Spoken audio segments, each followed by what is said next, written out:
Hello guys. तो कैसे हैं आप लोग? उम्मीद करते हैं आप लोग स्वस्थ और मस्त होंगे। गाइस, हम फिर से आज हिंदी का एक टॉपिक लेके आए हैं। इस टॉपिक पे डिस्कशन करेंगे और धीरे ही धीरे सही, लेकिन हिंदी के सारे चैप्टर्स को कवर करेंगे। तो आइए गाइस, आज का हमारा टॉपिक है ना, नाउन। तो संज्ञा देख लेते हैं। संज्ञा का अर्थ नाम। विश्व में जितने भी व्यक्ति या वस्तुएं हैं, उनका कोई ना कोई नाम अवश्य होता है, जिसे संज्ञा कहते हैं। जैसे जिबू निशा पुस्तक पढ़ती है, यानी कि जिबू निशा क्या है? नाम है, तो संज्ञा है। पुस्तक भी संज्ञा है। विलियम शहर गया, तो विलियम भी विलियम भी संज्ञा है, और शहर गया तो शहर भी जो है संज्ञा है। प्रीति गणित पढ़ेगी, तो प्रीति भी संज्ञा है, और गणित भी संज्ञा है। तो आगे देख लेते हैं गाइस। तो गाइस, उपर्युक्त तीनों वाक्यों में व्यक्तियों के बारे में कुछ बातें कही गई हैं। जब किसी के विषय में कुछ कहा जाएगा, तब उसका नाम लेना पड़ेगा। नाम ना होगा तो नाम रखना पड़ेगा। वस्तुओं अथवा दशाओं का ज्ञान ना होगा तो उनका नाम लेकर बताना पड़ेगा। और नाम का दूसरा नाम व्याकरण में संज्ञा होगा। तो गाइस, परिभाषा देख लेते हैं।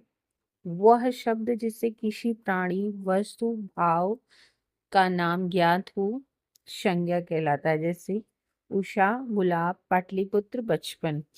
तो गाइस, जो भी है, जिस चीज का नाम है वो संज्ञा है। भेद देख लेते हैं। संज्ञा के तीन भेद हैं: व्यक्तिवाचक संज्ञा, जातिवाचक संज्ञा और भाववाचक संज्ञा। और इन संज्ञा में फिर आगे अब अधिकांश व्याकरण संज्ञा पांच भेद मानते हैं। तो पांच भेदों में देख लेते हैं गाइस। तो पहला है व्यक्तिवाचक संज्ञा, जातिवाचक संज्ञा, तीसरा समूहवाचक संज्ञा, द्रव्यवाचक संज्ञा, भाववाचक संज्ञा।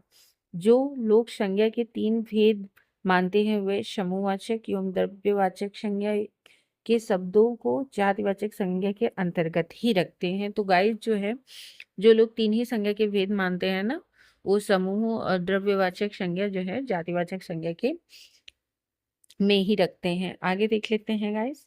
तो जो है हमारा, देखिए, हिंदी व्याकरण में सभी तरह की संज्ञाओं को दो भागों में बांटा गया है। प्रथम वस्तु की दृष्टि से और द्वितीय धर्म की दृष्टि से। तो संज्ञा में देख लेते हैं धर्म और वस्तु, यानी कि पदार्थ। तो धर्म में भाववाचक, और इधर वस्तु में आ जाएंगे तो वस्तु में व्यक्तिवाचक, जातिवाचक, समूहवाचक, द्रव्यवाचक। तो अब पहले व्यक्तिवाचक संज्ञा देख लेते हैं। तो व्यक्तिवाचक में जिस शब्द से किसी एक ही व्यक्ति अथवा वस्तु का बोध होता है, उसे व्यक्तिवाचक संज्ञा कहते हैं। यानी कि किसी किसी भी शब्द से व्यक्ति अथवा व्यक्ति का बोध होने का पता चलता है, उसे व्यक्तिवाचक संज्ञा कहते हैं। जैसे प्रयाग, संध्या, अंकित, काशी, द्वारिका, हिमालय, गंगा। आगे देख लेते हैं गाइस। तो हमारा है अब जातिवाचक संज्ञा। तो जातिवाचक संज्ञा में जिस शब्द अथवा नाम से किसी व्यक्ति अथवा वस्तु की समस्त जाति का बोध होता है, उसे जातिवाचक संज्ञा कहते हैं। जैसे मनुष्य, तो मनुष्य में जितने मनुष्य प्राणी हैं सब आ जाएंगे। पर्वत। व्यक्तिवाचक और जातिवाचक संज्ञाओं में प्रधान अंतर यह है कि व्यक्तिवाचक में किसी किसी वर्ग के ही का बोध होता है, और जातिवाचक में समस्त का। तो गाइज, ये सामान्य सा अंतर है कि व्यक्ति में और जातिवाचक संज्ञाओं में प्रधान अंतर यह है कि व्यक्तिवाचक में किसी व्यक्ति के वर्ग का बोध होता है, और जातिवाचक में समस्त का। समूहवाचक में देख लेते हैं। तो समूहवाचक में किसी शब्द से किसी वस्तु अथवा व्यक्ति के समूह का बोध होता हो, उससे समूहवाचक संज्ञा कहते हैं। जैसे सभा, भीड़, कुंज। तो सभा, भीड़, तो ये सब समूह में जो चीजें होती हैं, तो वो समूहवाचक संज्ञा हो गई।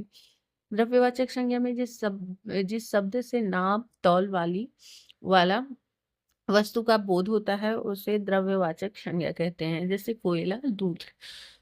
तो ये जो है, आगे देख लेते हैं गाइस। भाववाचक संज्ञा, तो जिस शब्द से किसी वस्तु या शक्ति के गुण, दशा, भाव, व्यापार, धर्म, अवस्था, स्वभाव का बोध होता है, उसे भाववाचक संज्ञा कहते हैं। जैसे दया, सच्चाई, क्रोध, दरिद्रता, चढ़ाई आदि। तो आगे देख लेंगे हम गाइस। तो आगे जो है हमारा भाववाचक संज्ञा को पहचानने के लिए कुछ चिन्ह होते हैं जो शब्द के अंत में प्रत्यय। तो आगे देख लेते हैं गाइस इसमें क्या है। तो प्रत्यय के रूप में जुटाते हैं ई, त्व, त, पन, फट, वट, प, क, व, श, अन, आधान्य, ता, इनसे बने भाववाचक संज्ञा शब्द लड़ाई, ममत्व, मनुष्यता, लड़कपन, घबराहट, सजावट, बुढ़ापा, दंडक, वहाव, मिठास, गढ़ंत आदि। अनेक भाववाचक संज्ञाएं व्यक्तिवाचक संज्ञा, जातिवाचक संज्ञा, सर्वनाम, क्रिया विशेषण, क्रिया विशेषण, अपव्यय एवं निम्नलिखित प्रत्यय लगाकर बनता है। तो गाइस देख लेते हैं। प्रत्यय में त्वा है, ता, बड़ी, य, प, पन, हट, वट, आ, आओ, आस, आई, वाद आदि। तो व्यक्तिवाचक संज्ञा में देख लेते हैं। तो व्यक्तिवाचक संज्ञा में जैसे शिव से शिवत्व, गांधी से गांधीवाद, हिटलर से हिटलरवाद।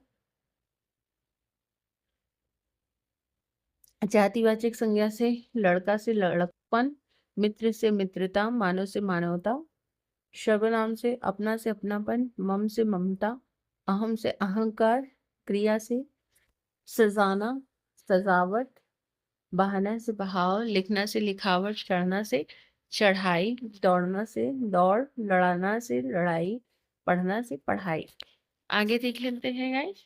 विशेषण से जो है, विशेषण जो इसमें जो है भोला से भोलापन, सरल से सरलता, नम्र से नम्रता, विनम्र से विनम्रता, भला से भलाई, ठंडा से ठंडक, चतुर से चतुराई, दुर्बल से दुर्बलता, मीठा से मिठास, अपव्यय से। तो अपव्यय में देख लेते हैं सम से क्षमता, मिथ्य से मिथ्यत्व, दूर से दूरी, समीप्य समीप्य।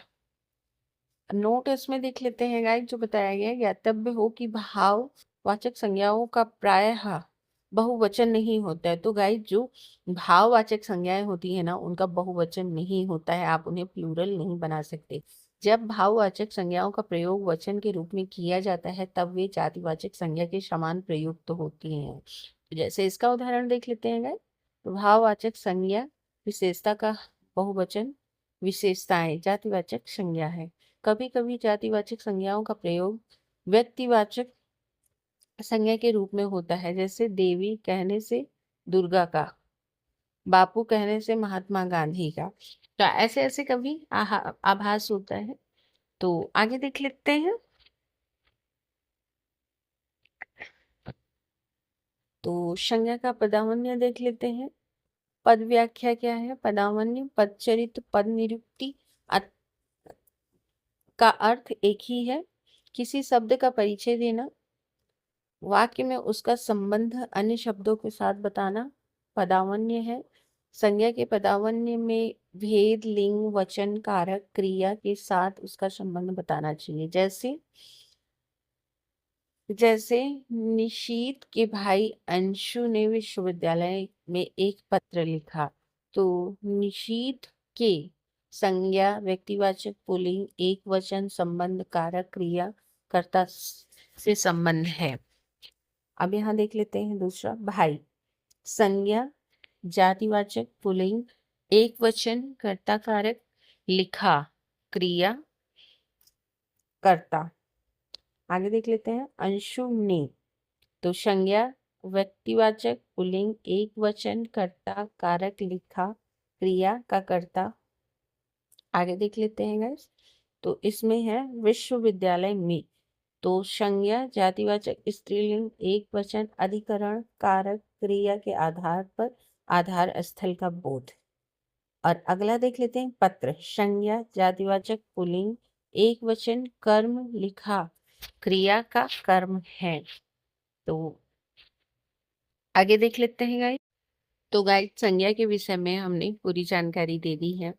उम्मीद है कि हमने अपना बेस्ट दिया होगा। गाइज, आपको हमारी वीडियो कैसी लगी? अच्छी लगी तो मेरे चैनल को सब्सक्राइब करो और मुझे कमेंट करके बताओ कि आपको हमारी वीडियो कैसी लगी। मिलते हैं नेक्स्ट वीडियो के साथ, तब तक के लिए बाय बाय।